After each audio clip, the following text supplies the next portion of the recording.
Invincible Caviar, the latest progeny of Black Caviar, to head to the races, goes around at Flemington on Saturday, Moods. And I mean, there's going to be a lot of hype and a lot of talk about her. It's probably unfair. She's only very young and she's never raced. But what can you tell us about her and how she's heading into this race? Well, I don't think there's any hype. There's zero hype. There's obviously great interest because she's the foal of a champion there. But the fact that three or four siblings that have been to the races have been pretty moderate. There's no pressure and no hype around this filly at all. She won a low-pressure jump out here at Pakenham a couple of weeks back, and she's lining up basically in a 2-year-old filly. She won it by 10, Peter. You let her off the lead, and she's won by 10. That creates a little bit of hype, Peter. No hype at all, Anthony. No, I think there's a bit of a.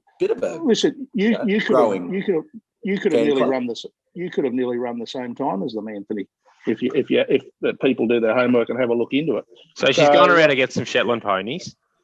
Yeah, but she's a nice filly going forward, and if she gets a firm track, I would expect her to go there and run a competitive race on Saturday in what is basically a 2-year-old filly's Class 1, or 2-year-old filly's maiden outside of 1 or 2, actually.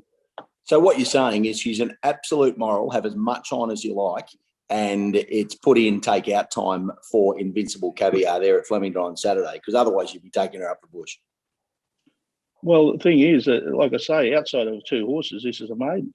So, and it's 2-year-old fillies. It's restricted in sex on our premier track. So why would I cut her up to the bush?